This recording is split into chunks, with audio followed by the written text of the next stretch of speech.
আসসালামু আলাইকুম সুপ্রিয় দর্শক, আপনারা দেখবেন আমি এমন একটা গ্রামের ভিতরে আইছি। সেটা হলো আমাদের মানকাচর বিধানসভার মানলাপাড়া পঞ্চায়েতর ভিতরে একটা গ্রাম আছে, বামুনপাড়া গ্রাম। এই গ্রামের ভিতৰত একটা ঘাই পথ আছে, যে পথত মানুহ 300-400 মানুহ ইয়ার ভিতর দিয়ে আপ ডাউন কৰি থাকে। আপোনালোকে আহক, এই ৰাস্তাখিনি ইমান বেয়া, মানুহে আনৰ ঘৰৰ ওপৰ দি যাব লাগে। আৰু এটা কথা হ'ল, এই ৰাস্তাখিনিৰ মই মোৰ হাৰচিংমাৰী MLA বাপি ৰহমানৰ দৃষ্টি আকৰ্ষণ কৰি আছো। স্কুলৰ ষ্টুডেণ্ট, সৰু সৰু ষ্টুডেণ্ট বিলাক আছে আৰু গাৰ্জেন বিলাক আছে, কেতিয়াবা বাইক আছে, টোটো আছে, এই ৰাস্তা দি যাব নোৱাৰে। এইটো বেলেগৰ ঘৰৰ ওপৰ দি যাব লাগে। এই কাৰণে আৰু এটা কথা হ'ল, এই ৰাস্তাখিনি একেবাৰে গৈছে আমাৰ কবৰস্থান গৈছে। কবৰস্থান যেতিয়া মানুহ মৃত্যু কৰে, দাপনৰ কালত বহুত অসুবিধা হয়। আৰু এটা কথা হ'ল, কবৰস্থান খালি একদিন নহয়, 1 মাহ 2 মাহ 3 মাহ পিছত কাৰোবাৰ মৃত্যু হয়, এইটো ক'ব নোৱাৰো।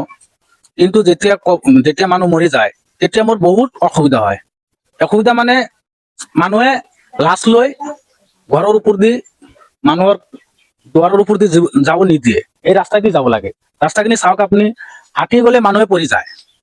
এনেকুৱাৰ ভয়াবহ আপুনি দেখাইছে। মই আৰু এটা কথা বাৰ বাৰ দৃষ্টি আকৰ্ষণ কৰি আছো, MLA বাপি ভাই, আপুনি যিমান পাৰে সোনকালে মোৰ এই ৰাস্তাখিনি কৰি দিব।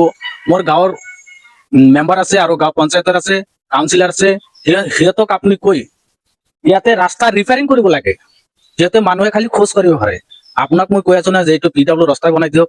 এতিয়াবা 3 গাড়ী 4 গাড়ী মাটি পেলাই দিলে মানুহে আপ ডাউন কৰি এইটো সুবিধা পাব। আপোনালোকে এই ভিডিঅ'টা যথেষ্ট পৰিমাণে শ্বেয়াৰ কৰি দিব।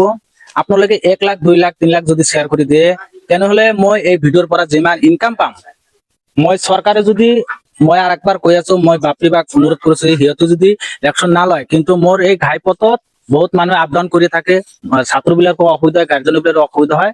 মই মোৰ তৰফৰ পৰা 1 গাড়ী বাৰু 2 গাড়ী বাৰু 3 গাড়ী বাৰু মাটি মই ইয়াতে পেলাই দিম। এতিয়া আপোনালোকে চাওক, এই যে মোৰ কবৰস্থানৰ ওচৰতে মই আহিছো। এই যে এইটো হ'ল মোৰ কবৰস্থান এৰিয়া। ইয়াতে প্ৰায় আপোনাৰ 3 বিঘা 4 বিঘা মাটি আছে। এই কবৰস্থানত যেতিয়া মৃত্যুবৰণ কৰে, তেতিয়া মানুহক একেবাৰে চিৰস্থায়ীৰ নামত ইয়াতে দাপন কৰি দিয়ে। এইটো হ'ল কবৰস্থানৰ জাগা। আৰ এই কবৰস্থানত আহিবলৈ আপনাৰ যেটো যে ৰাস্তা আছে, মোৰ ভাঙা ৰাস্তা আছে, সেইপিনি দিয়ে আহিব নোৱাৰে। আৰ যে মৰা মৃত্যুৰ ব্যক্তি লাশ লৈ মানুহৰ ঘৰৰ ওপৰ দিয়ে আহিব নিদিয়ে। এইটো ৰাস্তাখিনি একদম বেয়া আছে। মই আৰু এটা কথা বাৰ ৰিকুৱেষ্ট কৰি আছো, আপোনালোকে যিমান পাৰে এই ভিডিঅ'টো শ্বেয়াৰ কৰি দিব আৰ পেজটো ফলো কৰি দিব। আপনি যদি মোর এই ভিডিওটা শেয়ার করে দিয়ে 50,000 বা 1 লাখ যদি শেয়ার হয়, তাহলে মোর তরফের পৰা যিখিনি আপনার ভাঙ্গা আছে, 1 গাড়ি লাগে, 2 গাড়ি লাগে, 3 গাড়ি লাগে, মোর তরফের পৰা মাটি পেলাই দিম। ঠিক আছে, ধন্যবাদ।